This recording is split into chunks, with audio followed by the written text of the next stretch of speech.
Eto na, sa wakas, iniutos na, ilabas na ang warrant of arrest.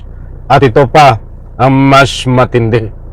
Iniutos na din na arestuhin itong si Senador Bato ng ICC. Alright, welcome back to my YouTube channel. I'm Andy's Vlog. Mga kaibigan, kapapasok pa lang na balita, may nitinit pa, biglang inutos ang paglabas ng ICC warrant kaugnay ng pag-aresto dito ho kay Senador Bato. Pakilike lang po ang video na ito kung nagustuhan nyo. Sabay-sabay po nating i-like ang video na ito. Sa lahat ng hindi pa nakasubscribe, please subscribe my YouTube channel. Eto, talagang marami ho ang nagulat, marami rin ho ang nagtaka dahil dito sa biglaan na pag-utos na ilabas ang arrest warrant ng ICC dito ho kay Senador Bato de la Rosa na di umano ay kasangkot ni Digong dito po sa ikangay kaso na crimes against humanity. Nako, ay matindi ho mga kaibigan ang matutuklasan nyo dito, sapagkat ito ho ay may batayan tayo at ibabahagi ko ho sa inyo. Panoorin nyo mga kaibigan. Nako, magugulat kayo. Ito na ang matinding kinatatakutan ni Senador Bato. Nasaan kaya ngayon itong si Senador Bato?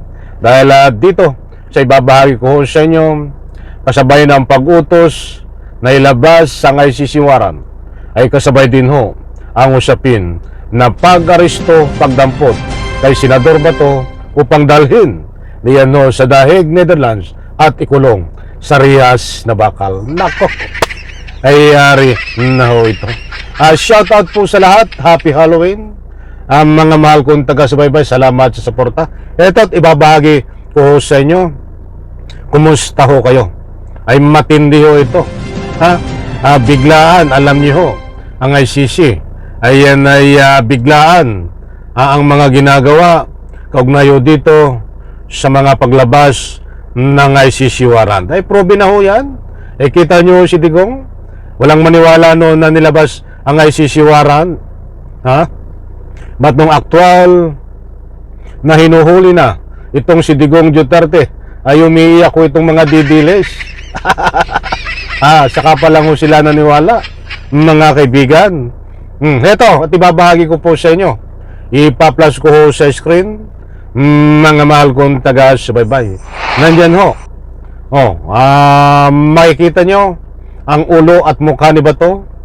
At nandyan din ho itong si Colmenares na may kaugnayan ho sa internal din ng access sa ICC, dahil yan ho ang tumutulong sa mga biktima ni Digong Duterte at biktima nitong si Bato. Ano ho ang sinasaad? Babasahin ko ho. Ayan, ICC inimok maglabas ng arrest warrant versus kasabwat sa Duterte Dragon War. Ay hindi naman po lingid sa inyong kaalaman na nagkaroon po ng lumabas na mainit na balita. Itong si Senador Bato ay kumpleto, rekado at sigurado na siya ang kasunod na aarestuhin ng ICC kapag inilabas ang arrest warrant, dahil ito ang co-architect. Siya ang pangalawang arkitekto dito sa tinatawag na kalukuhan tukhang. Kunwari tukhang. Babasahin po natin mga kaibigan. Ito, I'm sorry, namamalat ako. Ito, the next step is the issuance of arrest warrant for Duterte subordinate like Senyor Ronald de la Rosa. Sa mga pamilyang naghihintay, huwag kayong mawala ng pag-asa. Ang hustisya ay mabagal pero darating din. Complete details po natin ay nandyan. Ipa-plus ko din sa screen. Buhat sa Abante News Online.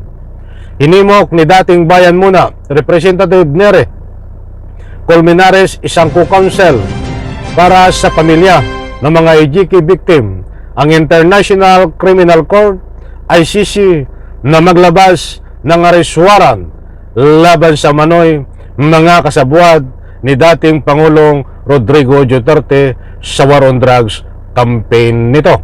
Maliwanag ho, hindi po tayo nagpapakalat ng fake news.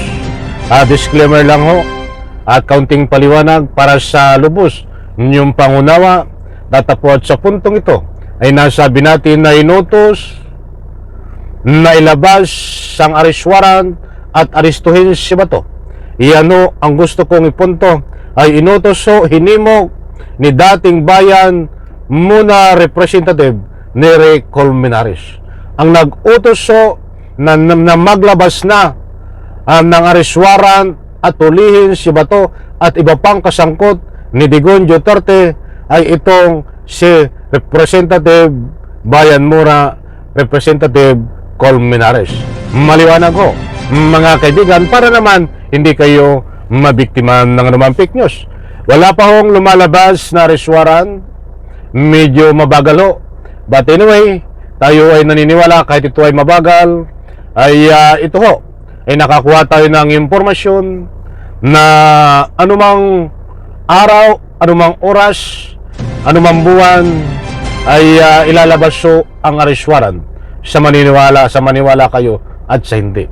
Kaya sa puntong ito ay kahit itong counsel ng mga biktima na si Bayan Muna Representative Colmenares ay naiinip na, kaya hinimok niya at inutusan ng ICC na kung pwede ay ilabas na ang arrest warrant at inutos din na damputin si Bato kapag lumabas na ang ICC arrest warrant laban ho dito kay Bato at iba pang mga kasangkot. Maliwanag ho, mga kaibigan, mas mabuti ho yung aking binibigay sa inyo ang complete details para hindi kayo mabiktima ng anumang fake news. Abangan po natin.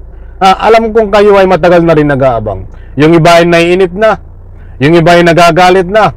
Ay lahat to ng inyong mga reaksyon dito ay pawang aking binibigyan ng halaga. Kung ano man ang inyong reaksyon, magalit man kayo, diyan sa comment section, ay karapatan nyo po yan kasi open ang comment section. Abangan po natin dahil dito, muli kong ulitin, sa maniwala kayo at sa hindi, sa lalong madaling panahon ay lalabas ang ICC warrant labang kay Bato dahil marami na ang nagbigay ng kanilang impormasyon na may access sa internal ng ICC. Nako, ay matindi ito. Any reaction po sa comment section. Ano po ang masasabi nyo? Pabor ho ba kayo dito sa hinimok na ilabas ang warrant of arrest at inutos na ilabas ang warrant of arrest para arestuhin si Bato? Ano po ang masasabi nyo? Sa comment section, inaanyayahan ko kayong magbigay ng anumang public opinion. Karapatan nyo ho yan. Happy Halloween sa lahat po ng pamilya, mga kaibigan, kamag-anak, mga mahal nyo sa buhay na binibisita nyo sa kanilang mga puntod.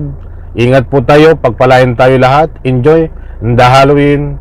At siyempre, wag po nating kalimutan na ika nga po'y ipagdasal natin ng mga yumaong mga mahal natin sa buhay na ika nga ay mabuti at mapayapa ang kanilang kinalalagyan, ang kanilang mga kaluluwa. Maraming salamat po at pagpalain po tayo lahat. Bye-bye.